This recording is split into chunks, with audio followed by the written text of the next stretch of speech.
கிறிஸ்துவில் பிரியமானவர்களே, ஆண்டவராக இயேசு கிறிஸ்துவின் நாமத்திலே உங்கள் யாவரையும் வாழ்த்தி ஆசீர்வதிக்கிறேன்.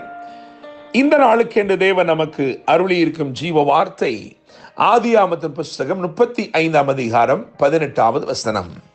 அவள் அவனுக்கு பெனோனி என்று பெயரிட்டாள், அவன் தகப்பனோ அவனுக்கு பென்யமீன் என்று பெயரிட்டான். என கேட்கிற தேவனுடைய பிள்ளைகளே, தேவனுக்கு ஒரு பலிபீடத்தை உண்டாக்கும் பொருட்டு கட்டளை பெற்று யாக்கோபு தன் ஜனங்களோடும் தன் முழு குடும்பத்தோடும் தன் பரிவாரங்களோடும் அவன் பிரயாணம் பண்ணுகிறான். அவன் இப்படியாய் பிரயாணம் பண்ணி போகிற அந்த பாதையிலே எப்பிராத்தா எனப்பட்ட பெத்லெகேமுக்கு சமீபமாய் வந்து கொண்டிருக்கிற பொழுது ராகேல் பிள்ளை பெறுகிறாள். அவள் பிரசவிக்கிற நேரம் வந்தபோது மிகுந்த வேதனையினாலே வியாகுலத்தினாலே நிறைந்து மரண தருவாயிலே அவள் மரிக்கும் காலத்திலே அவன் பிறக்கிறபடினால் அவள் இப்படியாக அவனுக்கு அந்த மரண தருவாயிலே பெயரிடுகிறாள். பெனோனி என்று பெயரிட்டாள் என்று எழுதியிருக்கிறது. என்னை கேட்கும் தேவனுடைய பிள்ளைகளே, புதிதாய் பிறந்த பிள்ளை அதற்கு வழங்கப்பட்ட அந்த பெயர் பெனோனி என்று சொன்னால் வேதனையின் மகன் என்று அர்த்தம். அந்த பெயர் வழங்கப்படுவதற்கு முன்பதாகவே அந்த தகப்பன் குறுக்கிட்டு, யாக்கோபு குறுக்கிட்டு அந்த பிறந்திருக்கும் பிள்ளைக்கு பென்யமீன் என்று பெயரிட்டார் என்று எழுதியிருக்கிறது. பென்யமீன் என்று சொன்னால் வலங்கையின் மகன். என கேட்கிற தேவனுடைய பிள்ளைகளே, வேதனையின் மகன் என்றுதான் பிறந்தான். ஆனால் பிறந்த அவன் வேதனையின் மகன் என்று அறியப்படுவதற்கு முன்பதாக, அந்த பேர் வழங்கப்படுவதற்கு முன்பதாக ஒரு பேர் மாற்றத்தை தகப்பனாய் யாக்கோபு கொண்டு வருகிறான். எனவே இப்பொழுது வேதனையின் மகன் வலங்கையின் மகனாக அறியப்படுகிறான். என கேட்கிற தேவனுடைய பிள்ளைகளே, இந்த நாளிலே தேவன் இப்படித்தான் உங்கள் வாழ்க்கையிலே செய்ய போகிறார். எவைகளெல்லாம் உங்கள் வாழ்க்கையிலே வேதனையின் மகன் என்று பிறந்திருக்கிறதோ அதெல்லாம் இன்னைக்கு வலங்கையின் மகன் என்று மாறப்போகிறது.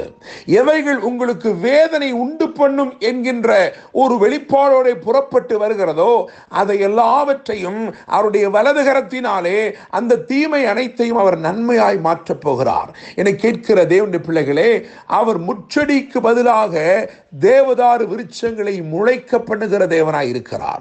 ஒருவேளை விதைக்கப்பட்டது தீமையாகத்தான் இருக்கலாம், வெளிப்பட போவதும் தீமையாகத்தான் இருக்கலாம். ஆனால் அவருடைய கரம் அதை நன்மையாக மாற்றக்கூடிய கரமாய் இருக்கிறது.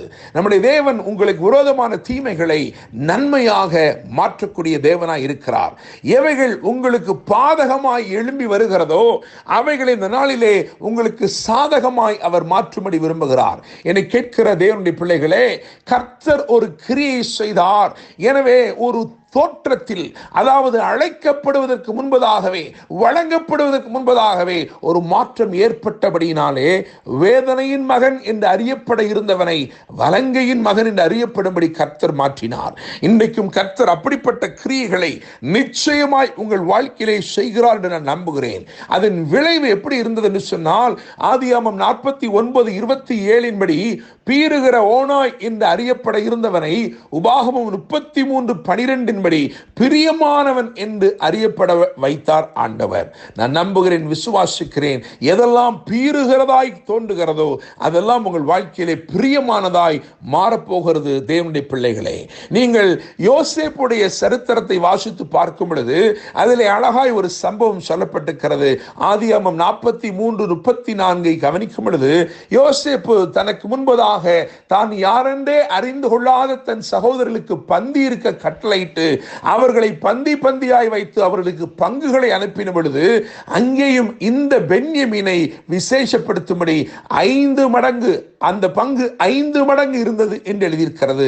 என கேட்கிற தேவனுடைய பிள்ளைகளே, வலங்கையின் புத்திரனாய் அவன் விளங்கினபடினால் அவனுடைய வாழ்க்கை வெகுவாய் ஆசீர்வாதமாய் மாறினது.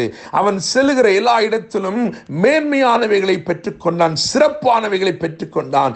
இன்று கர்த்தர் உங்கள் வாழ்க்கையிலே கிரியை செய்ய போகிறார். போகிறபடினால் நிச்சயமாய் நீங்கள் மேன்மையானவைகளை, சிறப்பானவைகளை, மற்றவர்களை விட விசேஷமானவைகளை பெற்றுக்கொள்ளப் போகிறீர்கள்.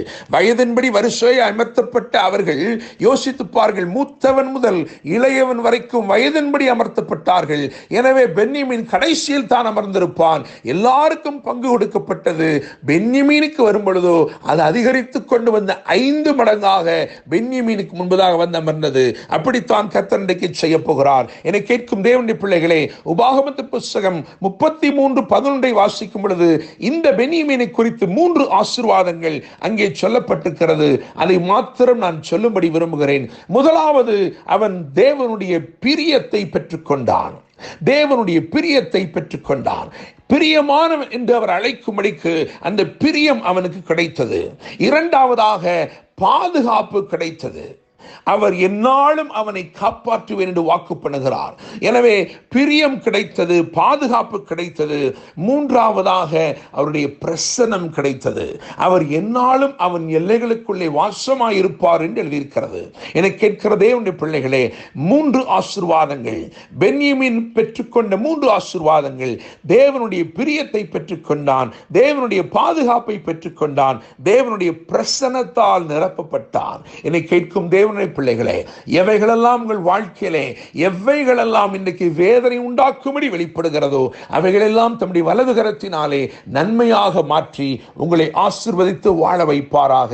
என்னை கேட்கும் தேவனுடைய பிள்ளைகளே, வசனத்தை கவனியுங்கள். ஆதியாகமம் 35:18. அவள் அவனுக்கு பெனோனி என்று பெயரிட்டாள், அவள் தகப்பனோ அவனுக்கு பென்யமீன் என்று பெயரிட்டான். எல்லா வேதனையும் மாற்றும் அந்த வலதுகரம் உங்கள் வாழ்க்கையில் இன்றைக்கு செயல்பற்றி உங்களை ஆசீர்வதித்து மேன்மைப்படுத்தி உயர்த்துவதாக.